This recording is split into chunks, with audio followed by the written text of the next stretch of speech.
Assalamualaikum warahmatullahi wabarakatuh. Salam, Om Swastiastu, Namo Buddhaya, Salam Kebajikan. Kembali lagi dengan saya, Rahmat Muhulaingo. Saya adalah salah satu mahasiswa dari jurusan Pendidikan Guru Sekolah Dasar, Fakultas Ilmu Pendidikan, Universitas Negeri Gorontalo. Nah, di video kali ini saya akan menjelaskan tentang perkembangan dari kurikulum di Indonesia. Namun sebelum kita masuk lebih dalam tentang perkembangan kurikulum yang ada di Indonesia, alangkah baiknya kita tahu dulu nih apa itu kurikulum. Mungkin teman-teman pernah mendengar kata kurikulum, atau mungkin teman-teman juga punya pendapat sendiri tentang kurikulum. Namun pada kali ini saya akan menjelaskan tentang kurikulum tapi dalam versi saya. Nah, kurikulum itu merupakan seperangkat ataupun suatu sistem rencana dan juga pengaturan mengenai bahan pembelajaran yang dapat dipedomi dalam aktivitas belajar mengajar dalam kehidupan pendidikan. Nah, setelah kita mengetahui arti dari kurikulum, langsung saja kita masuk ke dalam sejarah perkembangan kurikulum yang ada di Indonesia. Nah, perkembangan kurikulum setelah kemerdekaan itu dimulai pada masa Orde Lama tahun 1947, yakni kurikulum 1947. Kurikulum pertama yang lahir pada masa kemerdekaan dengan memakai istilah dalam bahasa Belanda, yakni Leerplan, yang artinya rencana pelajaran. Istilah ini justru lebih populer dibandingkan istilah kurikulum dalam bahasa Inggris, sehingga perubahan arah pendidikan lebih bersifat politis dari orientasi pendidikan Belanda ke kepentingan nasional. Sedangkan asas pendidikan yang ditetapkan oleh Pancasila, kurikulum yang berjalan pada saat itu dikenal dengan sebutan Rencana Pelajaran 1947 yang baru dilaksanakan pada tahun 1950. Sejumlah kalangan menyebutkan bahwa sejarah perkembangan kurikulum diawali dengan kurikulum 1950. Bentuknya memuat dua hal pokok, yakni yang pertama yaitu daftar mata pelajaran dan juga jam pengajarnya, dan yang kedua adalah garis-garis besar pengajaran. Pada saat itu, kurikulum pendidikan di Indonesia masih dipengaruhi oleh sistem pendidikan kolonial Belanda dan juga Jepang, sehingga hanya meneruskan apa yang pernah digunakan sebelumnya. Nah, rencana pelajaran tahun 1947 boleh dikatakan sebagai pengganti sistem pendidikan kolonial Belanda, karena suasana kehidupan berbangsa pada saat itu masih dalam bentuk semangat juang untuk merebut kemerdekaan. Maka pendidikan lebih menekankan pada pembentukan karakter manusia-manusia yang ada di Indonesia pada saat itu, yang merdeka dan berdaulat sejajar dengan bangsa lain di muka bumi ini. Orientasi rencana pelajaran pada tahun 1947 tidak menekankan pada pendidikan pikiran, yakni yang diutamakan pada rencana pelajaran 1947 adalah pendidikan watak, kesadaran bernegara, dan juga kesadaran bermasyarakat. Materi pelajaran yang dihubungkan dengan kehidupan sehari-hari ataupun kejadian sehari-hari itu perhatian lebih kesenian dan juga pendidikan jasmani. Masih pada masa yang sama, masa Orde Lama, kurikulum 1947 itu bertukar menjadi kurikulum 1952, yakni rencana pelajaran terurai 1952. Pada tahun tersebut, kurikulum di Indonesia mengalami penyempurnaan, teman-teman sekalian. Kurikulum ini lebih merinci kepada setiap mata pelajaran yang kemudian diberikan nama Rencana Pelajaran Terurai 1952.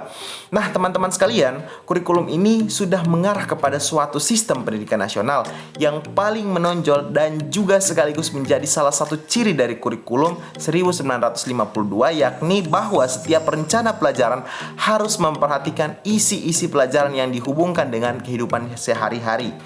Nah, teman-teman sekalian, kurikulum ini lebih merinci, perlu saya garis bawahi, lebih merinci dalam setiap mata pelajaran yang disebut Rencana Pelajaran Terurai 1952. Silabus dan mata pelajarannya itu jelas sekali. Seorang guru mengajar pada satu mata pelajaran. Kata dari Zauzak Ahmad, Direktur Pendidikan Dasar Depdiknas periode 1991 sampai dengan 1995. Pada masa itu juga dibentuk kelas masyarakat, yaitu sekolah khusus bagi lulusan sekolah sekolah rendah 6 tahun yang tidak dapat melanjutkan ke SMP. Kelas masyarakat tersebut mengajarkan keterampilan pertanian, pertukangan, perikanan, dan juga lain sebagainya dengan bertujuan agar anak yang tak mampu melanjutkan sekolah ke jenjang SMP bisa langsung bekerja. Nah, teman-teman sekalian juga lagi dan lagi pada masa yang sama itu terjadi lagi perubahan kurikulum, yaitu kurikulum 1964, rencana pendidikan 1964. Pokok-pokok pikiran kurikulum pada tahun tersebut ialah menjadikan ciri dari kurikulum ini adalah bahwa pemerintah itu mempunyai keinginan besar, saya garis bawahi mempunyai keinginan besar agar rakyatnya mendapat pengetahuan akademik untuk pembekalan pada jenjang sekolah dasar, sehingga pembelajaran itu dipusatkan pada suatu program pancawardana, yaitu pengembangan moral, kecerdasan, emosional, artistik, keterampilan, dan juga jasmani. Ada yang menyebut pancawarda itu berfokus pada pengembangan daya cipta, rasa karsa karya, dan moral. Mata pelajaran itu dapat diklasifikasikan dalam 5 kelompok bidang studi, yakni kelompok studi moral, kecerdasan, emosional, terus juga keprigelan ataupun keterampilan, dan juga jasmani. Pendidikan dasar lebih menekankan pada pengetahuan dan juga kegiatan fungsional secara praktis, teman-teman sekalian. Nah, setelah tadi kita membahas tentang kurikulum di masa Orde Lama, langsung saja nih kita masuk ke dalam masa Orde Baru, tepatnya pada tahun 1968. Nah, kurikulum di tahun tersebut yaitu merupakan pembaruan dari kurikulum 1964, yakni dilakukan dengan perubahan struktur kurikulum pendidikan dari pancawardana seperti yang saya jelaskan sebelumnya menjadi pembinaan jiwa Pancasila, pengetahuan dasar, dan juga kecakapan khusus. Kurikulum ini merupakan perwujudan dan perubahan orientasi pada pelaksanaan Undang-Undang Dasar 1945 secara murni dan juga konsekuen. Kelahiran kurikulum 1968 bersifat politis dan juga mengganti rencana pendidikan 1964 yang telah dicitrakan sebagai suatu produk Orde Lama dan juga tujuannya pada pembentukan manusia Pancasila sejati. Kurikulum tahun tersebut ialah menekankan pendekatan organisasi dan juga mata pelajaran kelompok pembinaan Pancasila, pengetahuan dasar, dan kecakapan khusus dan jumlah mata pelajarannya. Jauzak menyebutkan bahwa kurikulum 1968 itu sebagai kurikulum bulat hanya memuat mata pelajaran pokok-pokok saja. Katanya, muatan materi pelajaran bersifat teoritis, tak mengaitkan dengan permasalahan faktual di lapangan. Titik beratnya pada materi apa saja yang tepat diberikan kepada siswa di setiap jenjang pendidikan. Nah, setelah dari kurikulum 1968, pada tahun 1975 terjadi lagi nih kurikulum baru, yakni kurikulum 1975 yang menekankan pada tujuan agar pendidikan lebih efisien dan juga efektif, yang mana melatar belakangi adalah pengaruh konsep di bidang manajemen, yaitu MBO, Management by Objective, yang terkenal pada saat itu. Nah, kata Dr. Andus Mujiko AKMSI, Direktur Pembinaan TK dan SD Depdiknas, metode, materi, dan tujuan pengajaran dirinci dalam prosedur pengembangan sistem instruksional atau PPSI. Zaman ini dikenal dengan istilah satuan pelajaran, yaitu rencana pelajaran setiap satuan bahasa. Nah, masih pada masa yang sama, lagi dan lagi kurikulum mengalami perubahan, yakni tepatnya pada tahun 1984. Nah, yang sebelumnya kurikulum 1975 yang disempurnakan pada tahun ini, yaitu tahun 1984, mengusung proses skill approach, yang mana meski mengutamakan pendekatan proses, tapi faktor tujuan tetap harus penting. Kurikulum ini juga sering disebut kurikulum 1975 yang disempurnakan. Posisi siswa ditempatkan sebagai subjek dari pembelajaran, dari mengamati sesuatu, mengelompokkan, mendiskusikan, hingga melaporkan. Model ini juga bisa disebut cara belajar siswa aktif atau CBSA atau Student Active Learning atau SAL. Tokoh penting di balik lahirnya kurikulum tersebut ialah Profesor Dr. Conny R. Semiawan, Kepala Pusat Kurikulum Depdiknas periode 1980 sampai 1986. Nah, masih pada masa Orde Baru, yang tadinya kurikulum 1984 itu bertukar lagi di tahun 1994 dan suplemen kurikulum 1999. Nah, pada kurikulum 1994 itu dibuat sebagai penyempurnaan kurikulum 1984 dan dilaksanakan sesuai dengan Undang-Undang Nomor 2 Tahun 1989 tentang Sistem Pendidikan Nasional. Hal ini berdampak pada sistem pembagian waktu pelajaran, yaitu dengan mengubah dari sistem semester ke sistem catur wulan. Dengan sistem catur wulan yang pembagiannya dalam 1 tahun menjadi 3 tahap yang diharapkan dapat memberi kesempatan bagi siswa untuk dapat menerima materi pelajaran yang cukup banyak. Tujuan pengajaran menekankan kepada pemahaman konsep dan keterampilan yang menyelesaikan soal untuk pemecahan masalah-masalah yang terjadi.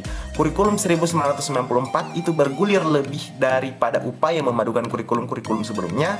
Jiwanya ingin mengkombinasikan antara kurikulum 1975 dan kurikulum 1984 antara pendekatan proses, kata Mujito yang menjelaskannya.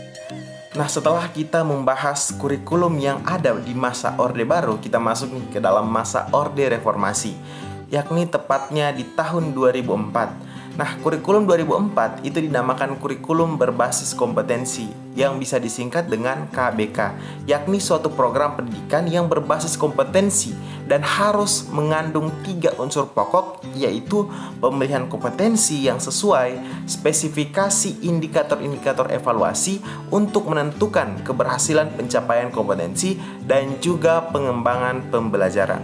Nah, di tahun 2006, tepatnya pada awal 2006, itu uji coba dari kurikulum berbasis kompetensi itu dihentikan karena muncullah KTSP ataupun kurikulum tingkat satuan pelajaran.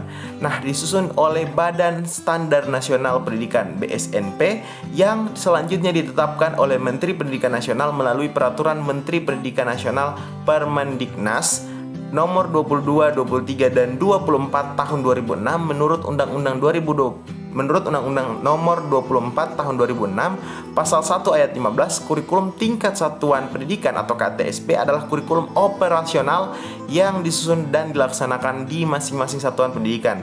Jadi, penyusunan KTSP itu dilakukan oleh satuan pendidikan dengan memperhatikan standarisasi kompetensi serta kompetensi dasar yang dikembangkan oleh Badan Standar Nasional Pendidikan atau BSNP. Di samping itu, pengembangan KTSP harus disesuaikan dengan kondisi satuan pendidikan, potensi dan juga karakteristik daerah serta karakteristik dari peserta didik itu sendiri. Nah, di tahun 2013, seperti yang kita ketahui bersama, muncullah satu kurikulum yang mana kurikulum itu sebagai penyempurnaan, modifikasi, dan juga suatu pemutakhiran dari kurikulum sebelumnya, yakni kurikulum 2013. Nah, kurikulum 2013 ini adalah suatu kurikulum yang mana berbasis kompetensi dan merupakan suatu konsepsi kurikulum yang menekankan pada pengembangan karakter dan juga kemampuan melakukan tugas-tugas dengan standarisasi performasi tertentu sehingga hasilnya dapat dirasakan oleh siswa berupa penguasaan terhadap seperangkat kompetensi tertentu. Tidak hanya sebatas berbasis pada kompetensi, namun juga hal yang terpenting dalam penerapan kurikulum 2013 adalah penerapan pendidikan karakter. Nah, kurikulum 2013 itu juga bertujuan untuk mempersiapkan manusia Indonesia agar memiliki kemampuan hidup sebagai pribadi dan warga negara yang beriman, produktif, kreatif, inovatif, dan juga afektif, serta mampu berkontribusi lebih pada kehidupan bermasyarakat, bernegara, berbangsa, dan juga peradaban dunia. Nah, lagi dan lagi, di awal tahun 2022 kemarin, seperti yang kita ketahui bersama, kurikulum Merdeka Belajar diluncurkan oleh Menteri Pendidikan, Kebudayaan, Riset, dan Teknologi oleh Pak Nadiem Makarim pada bulan Februari 2022 yang lalu sebagai salah satu program Merdeka Belajar untuk meningkatkan suatu kualitas pembelajaran. Nah, kurikulum Merdeka itu berfokus pada materi-materi yang esensial dan pada pengembangan karakter profil pelajar Pancasila. Kurikulum Merdeka Belajar itu sendiri merupakan suatu bentuk evaluasi dari kurikulum 2013 yang mana dikutip dari laman Kemendikbud, kurikulum Merdeka adalah kurikulum dengan pembelajaran yang intrakurikuler teman-teman sekalian yang beragam di mana konten-konten akan lebih optimal agar peserta didik memiliki cukup waktu untuk mendalami konsep-konsep dan menguatkan kompetensinya mereka masing-masing. Nah, teman-teman sekalian, kurikulum Merdeka Belajar itu sebagai bagian dari upaya pemulihan pembelajaran. Kurikulum Merdeka Belajar itu yang sebelumnya disebut dengan kurikulum prototipe dikembangkan sebagai kerangka kurikulum yang lebih fleksibel sekaligus berfokus pada materi yang esensial dan pengembangan karakter dan berkompetensi peserta didik. Nah, bedanya dari kurikulum 2013 dengan kurikulum Merdeka Belajar itu, pembelajaran di kurikulum 2013 itu kan pada umumnya hanya berfokus pada intrakurikuler atau mungkin bisa dikatakan tatap muka. Sementara pembelajaran kurikulum Merdeka itu menggunakan panduan pembelajaran intrakurikuler yang mana 70-80% dari JP dan kokurikuler teman-teman sekalian. Itulah penjelasan yang bisa saya sampaikan. Lebih dan kurangnya mohon maaf. Bila mana teman-teman ingin bertanya, dipersilahkan. Di bawah ada tombol komen dan jangan lupa like-nya juga, saya minta tolong. Terima kasih, saya Rahmat Mulaigo pamit undur diri.